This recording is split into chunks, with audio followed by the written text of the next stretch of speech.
পরবর্তী ম্যাথে দেখি, এই দেখো আমার এই যে সি এর এই মানটা ভিন্ন আছে। সো আমাদের সূত্র কোনটা হবে?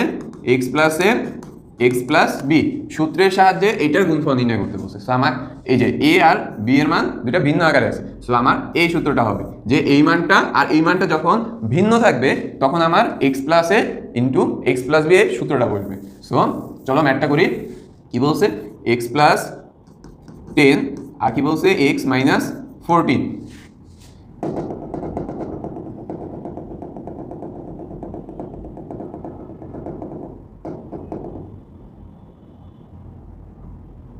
ঠিক আছে, এখানে বলছে কি এক্স মাইনাস 14, তাহলে x plus 10 into x minus 14। তাহলে আমাদের সূত্র কোনটা হবে?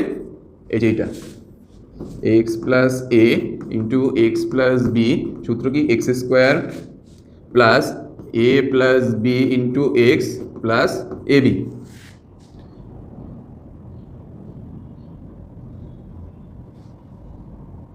এ plus b into x plus a b, এটা আমাদের সূত্র।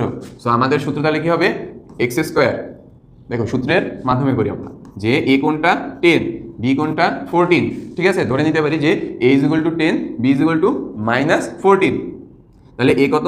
10 প্লাস মাইনাস 14। ঠিক আছে, আমি মাইনাসের জন্য একটা আলাদা ব্র্যাকেট দিয়ে নিলাম। তোমরাও ঠিক এই কাজটাই করবা, যে মাইনাস যদি করতে চাও তাহলে একটা ব্র্যাকেট দিয়ে নিবা, তাহলে তোমাদের ক্যালকুলেশন করতে ইজি হবে। ঠিক আছে, প্লাসে মাইনাসের ঝামেলাটা আর লাগবে না। তারপরে কিন্তু into x plus a b, এ কত? 10 ইন্টু মাইনাস 14। সো পরবর্তী লাইনে আমরা কি করতে পারি? এক্স স্কোয়ার প্লাস 10 প্লাসে মাইনাসে মাইনাস 14 ইন্টু এক্স প্লাস, এই দেখো প্লাস এখন আর হবে না, কারণ এই মাইনাস এই প্লাস হয়ে যাবে, প্লাসে মাইনাসে মাইনাস, 10-এর সাথে 14 গুণ করলে 140। পরবর্তী লাইনে কি করবো? X square. দেখো এখন দেখো যে 10 থেকে যদি 14 মাইনাস করি তাহলে কি আসে? মাইনাস 4। তাহলে ওই মাইনাসের সাথে যদি এই প্লাস গুণ করি তাহলে কি আসবে? প্লাসে মাইনাসে মাইনাস 4 ইন্টু এক্স মাইনাস 140।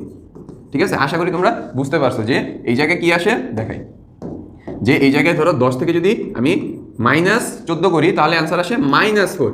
এই মাইনাসের সাথে যদি এই প্লাস করি তাহলে আসে কি? প্লাসে মাইনাসে মাইনাস 14, আর এক্সের জায়গায় তো এক্সই আছে। ঠিক আছে, আশা করি তোমরা বুঝতে পারছো। আমাদের যদি এই দুইটা ভ্যালু ভিন্ন থাকে, যদি এ আর বি এর ভ্যালু যদি ভিন্ন